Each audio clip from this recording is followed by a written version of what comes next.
आज आप आंदोलन किस वजह से किए बताओ?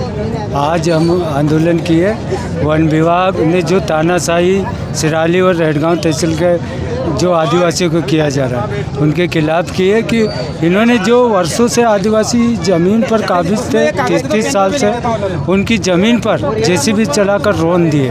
तो हमने आज प्रशासन से मांग की है कि जो भी है अतिक्रमण अभी फ़िलहाल रोका जाए, और प्रशासन से ये भी कहना चाहते हैं कि अगर नहीं रोकने पर पूरे आदिवासी दोबारा आंदोलन धरना प्रदर्शन करेंगे, जिसकी संपूर्ण जिम्मेदारी प्रशासन की। मेरा नाम पंकज अम्बेडकर और मैं भीम आर्मी से जिला संयोजक हूँ। और ये आंदोलन आदिवासी इलाकों में जो अव्यवस्थाएं चल रही है, जो लाडली बहना का योजनाएं, तमाम प्रकार की स्वास्थ्य सुविधाएं और ज़मीनों पर अवैध कब्जा फॉरेस्ट कर रहा है, जो आदिवासियों की मूल ज़मीन है उस पर कब्जा कर रहा है। और चूँकि हम जानते हैं कि प्रशासन की सच्चाई और उनके काले कारनामे हम सभी जानते हैं, इसीलिए हम चाहते हैं कि वो काले कारनामे और ना बढ़े, इसलिए आंदोलन रखा गया था।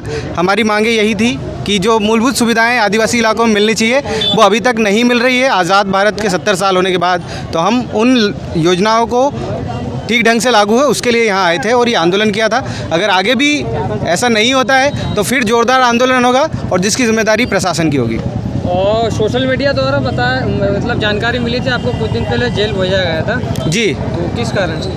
ये कुल मिलाकर षड्यंत्रकारी नीतियों के कारण भेजा गया था। यहाँ के अधिकारी हमसे पर्सनल दुश्मनी निकालना चाह रहे थे, जो कि अवैध तरीके से या गैरकानूनी ढंग से उन्होंने हम पर कार्रवाई की और जेल भेजने का काम किया। हालांकि अब हमारी जिम्मेदारी है कि हम भी उनको उनके पूरे काले कारनामे जनता के सामने रख के उन पर हम कार्रवाई करवाएंगे। बहुत बड़ा कार्यक्रम हुआ, विशाल आंदोलन किया गया, क्या कारण रहा? सबसे पहले तो मैं आपके सभी दर्शकों को नमस्कार करता हूं और अपने परिचय देना चाहता हूं। मेरा नाम है सत्यनारायण सुचार और मैं जिला पंचायत सदस्य प्रतिनिधि भी हूं और जय आदिवासी युवा शक्ति संगठन का कार्यक्रम का अध्यक्ष भी हूं। और जो आज ये धरना प्रदर्शन हुआ है, जैसे कि आप लोगों सभी लोगों को बता देना चाहता हूं कि आज से कुछ दिवस पहले वन फॉरेस्ट विभाग के माध्यम से जो आदिवासी किसान हैं, जो पीढ़ी दर पीढ़ी ज़मीन को कब्जा लेके आए हैं, उस ज़मीन पर फसलें बोई हुई थी और जैसी वन विभाग फॉरेस्ट वालों ने अतिक्रमण के नाम पर इनके जो बोई हुई फसलों पर जेसीबी से बड़े बड़े गड्ढे कर दिए, जब मानो कि कोई लाश दफन कर रहे हैं। इस तरह से वो कहीं ना कहीं उस मिट्टी को, उस खेत को नुकसान करने का प्रयास किया, उस किसान की ज़मीन को कुचलने का काम किया। हमने कई बार संबंधित जो अधिकारी है डीएफओ को भी मैंने इस संबंध में जानकारी दी, उन्होंने इस पर रोक लगाने के बजाय उसको अतिक्रमण को बढ़ावा दिया। और आज ऐसी परिस्थिति आई कि जो किसान जो है आज लाचार है, बेबस है, परेशान है। तो कहीं ना कहीं ये सामाजिक संगठन को लगा कि इनकी आवाज़ को दबाया जा रहा है, इनके जो अधिकार को मिटाया जा रहा है। इसीलिए आज जय आदिवासी युवा शक्ति संगठन जयस और भीम आर्मी के संयुक्त तत्वाधान में ये आंदोलन रखा गया था, जिसमें जन का भरपूर समर्थन मिला और सभी ने एक सुर में कहा है कि निश्चित तौर पर जो वन विभाग है जो 1972 में अस्तित्व में आया है, इन्होंने जो तानाशाही रवैया लेकर जो कार्रवाई की है उसमें नाराज़गी थी और उन नाराज़गी धरने के माध्यम से उन्होंने व्यथा बताने का प्रयास किया और कहीं ना कहीं शासन से मांग करी है और साथ साथ मध्य प्रदेश शासन को भी ये चेतावनी दी है, इस तरह की आप अगर तानाशाही कार्रवाई करते रहेंगे तो निश्चित तौर पर जो आदिवासी समाज है वो इस तरह उग्र आंदोलन करने के लिए विवश हो सकते हैं, क्योंकि वो सक्षम और सामर्थ्य है। क्यों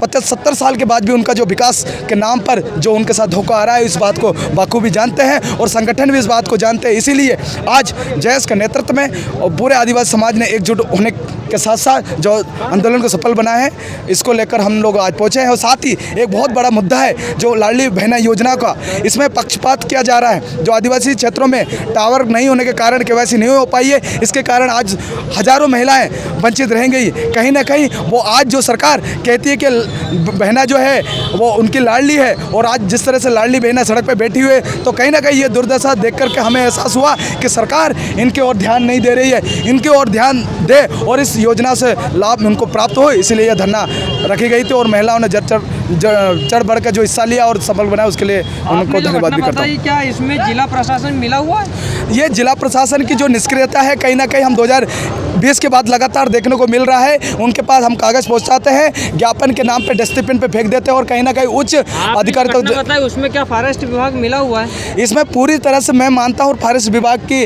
गलती है, क्योंकि इन्होंने सीमांकन राजस्व टीम के साथ आज तक नहीं करी है। कहीं ना कहीं इसका नुकसान आज किसान समाज को भरपाई करनी पड़ रही है। तो कहीं ना कहीं मुझे ऐसा लगता है कि पूरी तरह से जिम्मेदार है, क्योंकि जब वो चिल्ला कर बिलखते हुए कह रहा है कि यह उनके पुरखों की ज़मीन है, उनकी पीढ़ी दर से कर्जा है, तो आपने बगैर उनके ये बातें सुन के कैसे अतिक्रमण कर दिए? कहीं ना कहीं ये शंका के दायरे में इसमें पूरी तरह से वन विभाग लिप्त है। अगर कार्रवाई नहीं होती है तो क्या करोगे? निश्चित तौर पर समाज ने लोगों ने अभी तय किया है कि वो इस चीज़ को अभी ज्ञापन के रूप में मांग करी है कि इसको तत्काल रोका जाए, जैसे भी रोका जाए। अगर नहीं करता है तो निश्चित तौर पर जो संविधान के दायरे में जो बात आएगी और जो समाज निर्णय करेगा उसके अनुसार हम विधिवत कार्रवाई करने के लिए तैयार हैं।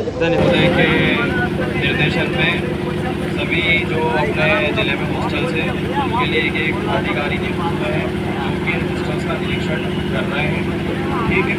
और जो हमारी सुप्रीम कोर्ट है उनकी उसमें रिपोर्ट उपलब्ध हो रही है, तो इन हॉस्टल्स में जो भी कमियाँ आएगी हर अधिकारी जो चेक करने जा रहे हैं जो भी कमियाँ आते हैं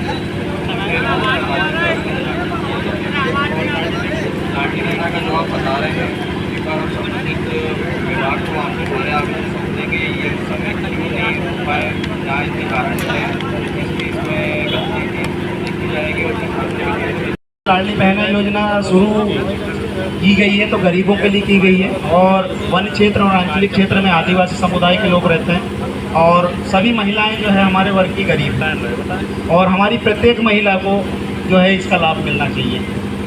इसमें हमारे सबसे ज़्यादा आप भी इस चीज़ को समझते हैं और हम लोग भी उसमें काम लगातार करते आ रहे हैं, लेकिन हमारे जो डॉक्यूमेंटेशन है हमारे ग्राम स्तर पे जो ग्राम सचिव है और ग्राम सहायक सचिव हैं, इन लोगों की जिम्मेदारी है कि ये इनके डॉक्यूमेंटेशन ठीक करें, क्योंकि हमारे महिलाएं पढ़ी लिखी नहीं है। इनके नाम में जो मिस स्पेलिंग है या नाम में मिस्टेक है या सरनेम में मिस्टेक है, सरनेम नहीं है, किसी में सरनेम है किसी में नाम है, तो वो डॉक्यूमेंट जो है ग्राम सहायक सचिव और ग्राम सचिव ये शीघ्र से शीघ्र करके 1 से 1.5 महीने में इनका करके जो है तैयार करें और साथ ही साथ में इनको लाडली बहन योजना का जो है मुआवजा अपना राशि जो है दिलवाया जाए। और दूसरी बात है सर, ये अपना